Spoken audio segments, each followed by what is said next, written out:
had to make sure that their eviction would be just and humane. Because I knew in the end they will still be evicted.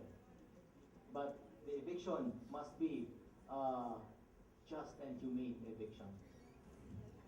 One way of answering the question is by saying that among the vulnerable groups, there are those who are more vulnerable than the others.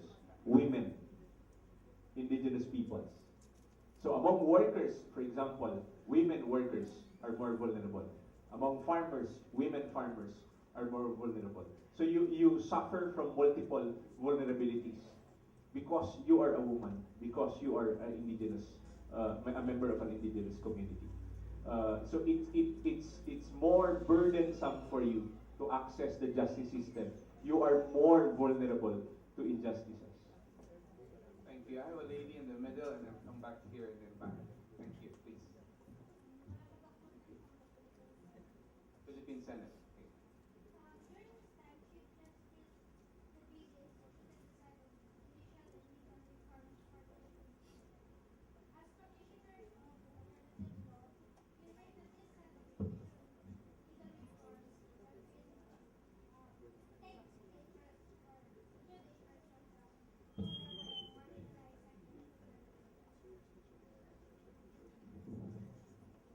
I would say that the judicial reform or the justice reform program of the Supreme Court had given us opportunities to bring the interests, to bring the issues of the poor in the mainstream, meaning in the justice system. So let me give an example. In the Philippine Judicial Academy, for example, which is the agency, which is the office of the Supreme Court that trains judges and personnel of the judiciary. We have somehow influenced, or we have somehow contributed to the development of the curriculum, so that the Judicial Academy's curriculum now has more subjects that would consider the interests of women, would consider the interests of children, would consider the interests of indigenous peoples. Very recently, last year, the Supreme Court organized a forum on environmental justice. We had contributed a number of inputs to the draft rules that the Supreme Court would be issuing hopefully soon. So I would say that the judicial reform program of the Supreme Court has created openings for alternative lawyers, for many civil society organizations to influence the Supreme Court. And it is something that we have not seen in the last decade. Just to cite, for example, many of us are actually involved in the training programs of the Philippine Judicial Academy. So, Attorney Candelaria is very much involved with the Philippine Judicial Academy. I am Vice Chair of the Human Rights and International Law Department of the Philippine Judicial Academy. Many of us here are lecturers in the trainings of the Philippine. So all of these give us opportunities to influence the stakeholders in the justice system.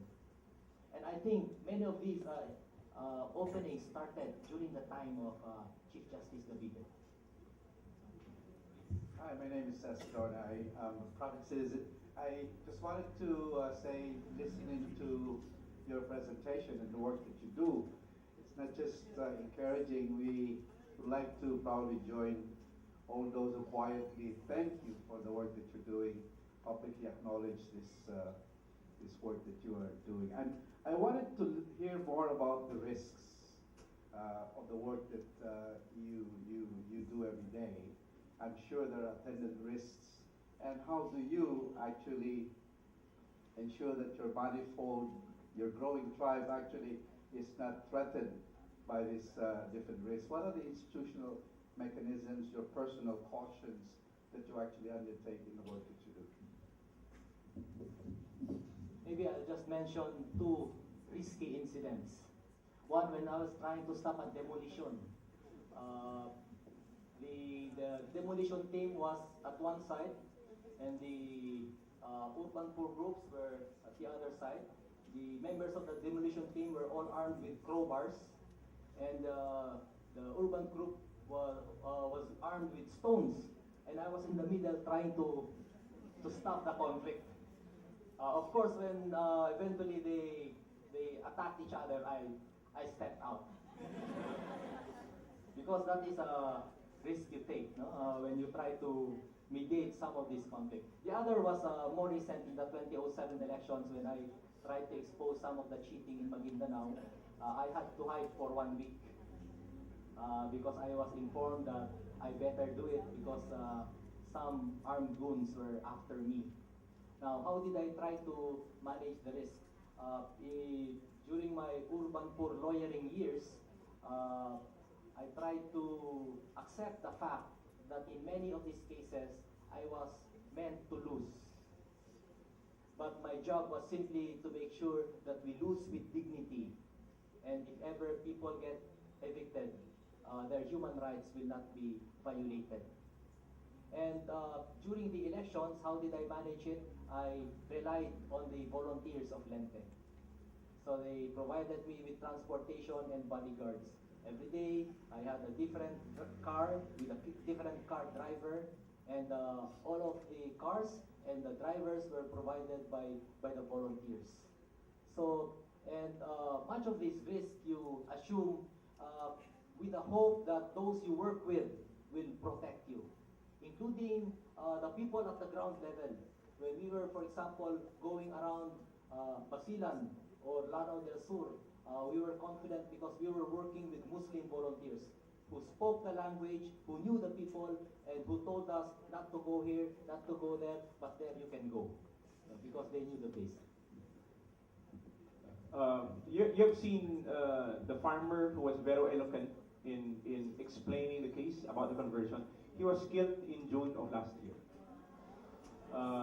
Rene Peñas, who was one of the leaders of the farmers, and he was a paralegal. He was a very good paralegal. There are many different risks, but aside from the actual threat to life, there are many other risks. Many of the lawyers in our groups would experience harassment cases filed by other lawyers, by other parties. I have one colleague who had a case for sedition.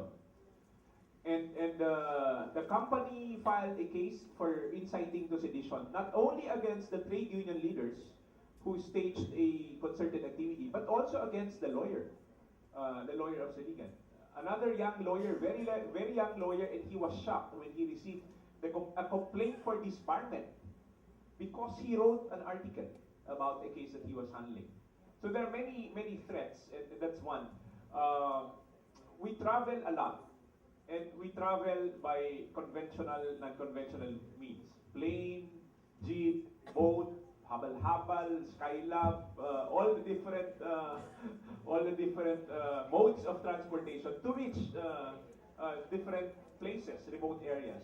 And we lost 2 colleagues to the Cebu Pacific crash, Babigane and Calais Oleado. And that's part of the risk of the work. Some of the organizations have insurance coverage for that, but again, that's only part of the whole package of the risks. Institutionally, we now have a program. The alternative law groups now has a program of defending the human rights defenders. We call it defending the human rights defenders because the objective of the program is to secure those who are working to defend the rights of others. So it can be lawyers, can be leaders of organizations. So that's a real threat in the Philippines. It's a real challenge in the Philippines. Thank you. I have 2 questions, please. Good afternoon, sir. My name is Karel. Karel. I'm a first-year law student. I would just like to ask, do you think it would be beneficial? Do you think it would be beneficial for the Philippine judicial setup to actually shift to alternative lawyering? Because as you currently know, there is a depreciating opinion about the judicial system. Like there's corruption in the judicial system. So I'm asking do you think if it would be beneficial to entirely shift to an alternative lawyering system instead of the current traditional system that we have into engaging in just corporation, the big stuff actually. Yeah, please, Dr. I wouldn't want all lawyers to just focus on the work of alternative lawyering. because the nation might collapse.